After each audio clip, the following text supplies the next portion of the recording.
My rival Sloane Whitfield asked me to be her +1 at her cousin's wedding, and 30 seconds after I said yes, she grabbed my wrist in the parking garage and said, "Just don't fall for me, Grant."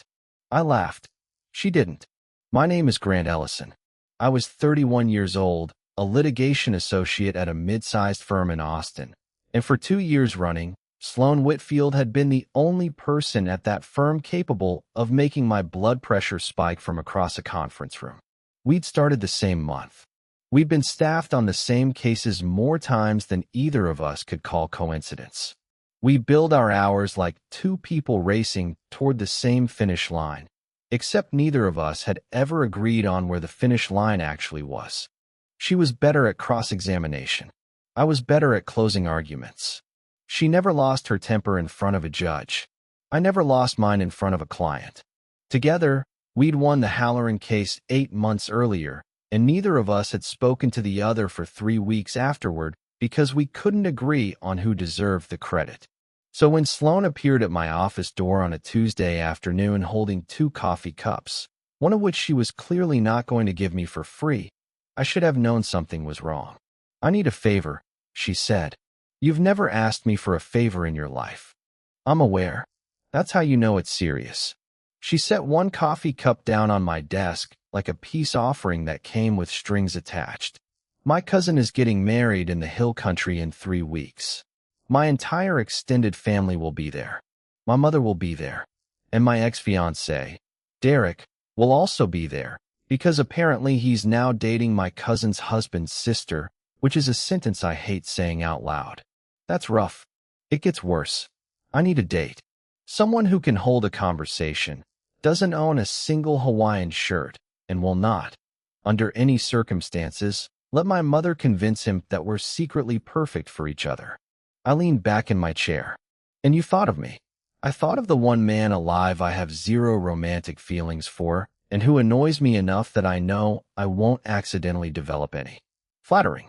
"It's a compliment, Ellison. Take it as one." I should have said no. Every functioning part of my brain told me to say no. Instead, I heard myself say, "What's in it for me?" Sloane's mouth curved into the smile she used right before she destroyed an opposing witness. "I'll owe you. And I'll let you win the next disagreement we have in front of Marsh without a fight." "You'd never actually do that." "No," she admitted. "But it sounded generous." That was how, 3 weeks later, I found myself in a rented sedan on a two-lane highway outside Fredericksburg, Texas, with Sloane Whitfield in the passenger seat, wearing sunglasses too big for her face, and an expression that said she'd rather be cross-examining a hostile witness than driving toward her family. "You're gripping the wheel like it insulted you," she said. "I'm concentrating. On a straight road. Texas roads are unpredictable. Deer. Armadillos. Bad decisions." She almost smiled. "Almost. Speaking of bad decisions, I should probably tell you the ground rules before we get there. There are rules. There are always rules with my family. Rule 1, my mother will ask you within 4 minutes of meeting you what your intentions are. Do not answer honestly.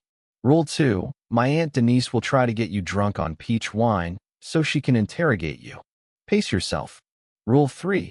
She paused. "There's a rule 3. Sloane turned to look out the window instead of at me. "Just don't fall for me. I mean it. I've watched what happens when people get confused about what this is. I don't want that. Not with you. Not with anyone I actually have to work beside on Monday." I glanced at her, then back at the road, because it was easier to keep my eyes forward than to examine why that sentence landed somewhere just beneath my ribs. "I think I can manage not falling for my least favorite coworker for one weekend." "Good. Good." Neither of us said anything for the next 11 miles, which felt like a new personal record for both of us. The wedding venue was a limestone ranch house half swallowed by live oaks, string lights already strung between the branches even though the ceremony was still 2 days out. Sloane's family descended on us the moment we stepped out of the car, and I understood within 4 minutes exactly what she'd meant, because her mother, a sharp-eyed woman named Patricia, took one look at me and said, "So you're the coworker," in a tone that made the word coworker sound like a placeholder for something she already suspected. Gran Ellison, ma'am, I said, and shook her hand. Patricia said, looking between us. Sloane's never brought a co-worker to a family wedding before. He's just here so Derek doesn't get ideas, Sloane said quickly, sliding her arm through mine like she'd done it 100 times, though her fingers were stiff against my forearm, like she was bracing rather than settling. Patricia's eyebrows rose a fraction. We were given adjoining rooms in the old ranch house, which was, according to Sloane's cousin, the only lodging left on the property, because the wedding party had claimed the cabins and half of Sloane's extended family had claimed the rest. Adjoining rooms turned out to mean a single shared bathroom, with 2 doors and paper-thin walls that carried every sound between us like the house had been built specifically to humiliate me. That first night, I heard her moving around long after the house had gone quiet. Boxes shifting, a drawer sliding shut too hard. When I knocked on the bathroom door between our rooms, she opened it in an old t-shirt with her hair pulled back, and for the first time in 2 years, she didn't look like the woman who dismantled opposing counsel for a living. She looked tired in a way I recognized because I'd worn that exact look myself, most recently after my own engagement had ended 18 months earlier, a fact I hadn't told her, because we didn't talk about things like that. "You okay?" I asked.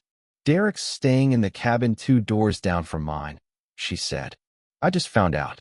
My cousin didn't think to mention it. Do you want me to switch rooms with you?" She looked at me for a long moment, like the offer surprised her more than it should have. "Why would you do that?" "Because you look like you'd rather set the cabin on fire than sleep near him, and I have a working smoke detector's worth of concern about liability." That got a small, unwilling laugh out of her. "There's the lawyer I know. I contain multitudes.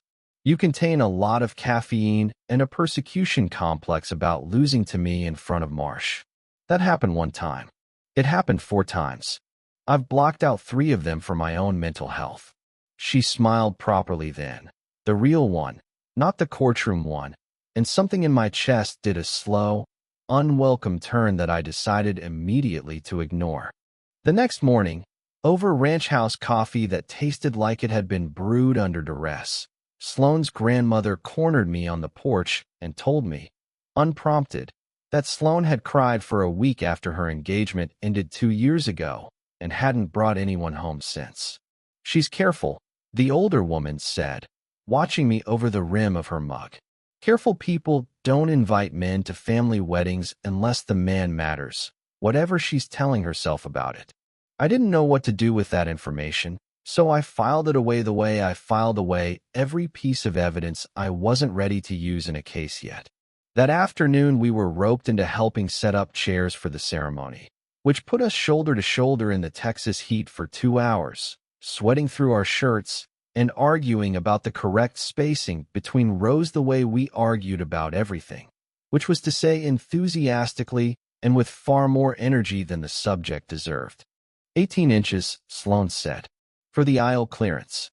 24. People in formal wear need room. You're not a wedding planner. You're not either, and yet here you are, measuring with your eyes like it means something. She threw a folded chair leg pad at my chest. I caught it. We both laughed, and for a second the rivalry felt less like armor and more like a language only the 2 of us spoke, one built out of 2 years of trying to outmaneuver each other and somewhere along the way learning exactly how the other person's mind worked. It was Derek who found us like that, laughing over lawn chairs with our sleeves rolled up. He walked over with the easy confidence of a man who'd once had every right to be there and no longer did. "Sloane," he said, "you look good." "Derek." Her voice went flat and careful, the tone she used on hostile witnesses right before she took them apart. His eyes moved to me. "And you are?" "Gran Ellison," I said, extending a hand he looked at like it might be a trick. "I work with Sloane." "Work with," Derek repeated, glancing at Sloane like he was searching for a crack to widen. "Is that what we're calling it?" "That's what it is," Sloane said. "Come on, Sloane. You don't fly a co-worker out for your cousin's wedding." I felt something in me tighten, protective and sudden and entirely uninvited. But before I could say anything, Sloane stepped half a pace closer to me, close enough that our arms brushed, and said, I don't owe you an explanation about who I bring anywhere, Derek. You gave that up when you decided honesty wasn't a priority. Derek's jaw flexed. He looked at me one more time, like he was recalculating something, then walked off toward the cabins without another word. Sloane exhaled slowly. Sorry about that. Don't apologize for him being a jackass. That's not your assignment. She glanced up at me, and there was something in her face I hadn't seen there before, something unguarded, like the courtroom composure had cracked for just a second and left the actual woman standing in the gap. Thank you, she said, for being here. I know I basically drafted you into this against your will. You made a compelling opening argument. I threatened to let you win a disagreement. Compelling by your standards. That night was the rehearsal dinner, held under the same string lights in the live oaks. Long tables set with mason jars of wildflowers and candles that made everyone look softer than they usually did. Sloane wore a dress the color of dark wine, and when she walked out onto the porch to find me, I forgot, briefly and completely, every argument we'd ever had about billable hours. You're staring, she said. I'm assessing the competition for the dance floor later. There's no competition. I don't dance. We'll see. Dinner passed in a blur of toasts and her family's endless, affectionate teasing, most of it aimed at both of us in a way that suggested nobody in that family actually believed the coworker story, no matter how many times Sloane repeated it. Somewhere between the second toast and the cake-cutting rehearsal, her hand found mine under the table, quiet and almost accidental, except it wasn't, because she didn't pull away when I laced my fingers through hers. This isn't part of the arrangement, I murmured. I know. You said don't fall for you. I know what I said. Her thumb moved once across my knuckles, small and deliberate. I'm working on a new argument. I'd like to hear it. She was quiet for a moment, watching the candlelight flicker against the tablecloth. The argument is that I've spent 2 years being furious at you because you're the only person who's ever kept up with me. And I don't know what to do with someone who keeps up with me instead of getting tired of it. I turned to look at her fully. Sloane, don't, she said softly. Don't say something clever. Just let me finish being terrified for a second. So I did. I sat there, holding her hand under a table full of her family, and let her be terrified, because I understood exactly what that felt like, having spent 18 months building a very tidy, very locked drawer for every feeling I didn't want to examine. Later, after the dinner wound down and her family drifted toward the cabins, we ended up on the porch steps, the night gone cool and full of cicadas, the string lights swaying overhead. I meant what I said in the car, Sloane said, about not wanting to be confused about what this is. I remember. I'm not confused anymore. She looked at me, steady, none of the courtroom armor left in her face. That's the problem. I'm not confused at all. I know exactly what I want, and it terrifies me more than the version where I didn't know. What do you want? You, she said, simply, like it cost her something to say it plainly instead of wrapping it in a joke. Not as a +1. Not as a coworker doing me a favor. I want the real thing, and I don't know how to want that without being scared I'll lose it the way I lost the last one. I reached over and tucked a strand of hair behind her ear, the way I'd wanted to cinch somewhere around the chair spacing argument. I'm not Derek. I know that. And for the record, I fell for you somewhere around 6 months ago, watching you eviscerate opposing counsel in the Halloran deposition. I've just been too stubborn to admit it because admitting it meant losing the fight I thought we were having. Her breath caught. We were never actually fighting, were we? I think we were just really bad at flirting. Speak for yourself. I was excellent at it. You called me a smug, overconfident liability in front of a judge. That was foreplay. I laughed, and she laughed, and then neither of us was laughing anymore because I leaned in and kissed her, slow and certain, the string lights swaying above us and 2 years of arguments finally making sense as something else entirely. When we broke apart, she rested her forehead against mine. I broke my own rule. I noticed. I'm not sorry. Good. Neither am I. The wedding itself, the next afternoon, passed in warm, golden light, her cousin radiant at the altar, Derek nowhere in sight after apparently deciding an early exit was wiser than a public one. Sloane and I danced twice, badly, laughing through both songs, her mother watching us from the sidelines with an expression that had shifted from suspicion into something closer to smug satisfaction. "I like him," Patricia told her daughter, loud enough for me to hear. "Took you long enough. We worked together, Mom." Patricia said again, and this time it sounded like a woman who'd already won an argument she hadn't needed to make. A year later, Sloane and I made partner in the same round, and our firm's managing partner joked at the announcement dinner that we were the only two attorneys he'd ever seen argue their way into a relationship instead of out of one. We still disagreed about chair spacing, about billable strategy, about whose closing argument had actually won the Halloran case, an argument we revisited on our anniversary every year like a ritual, because some rivalries, it turned out, were just love that hadn't found its language yet. We got married 18 months after that wedding in the hill country, in the same live oak grove strung with the same kind of lights, and when I stood at the altar and watched her walk toward me, I thought about the girl in the parking garage who told me not to fall for her, and I thought that some instructions are worth breaking on purpose. Have you ever fallen for someone you were only pretending to date? Tell me your story in the comments below. If you like this one, leave a like, subscribe, and I'll see you in the next video.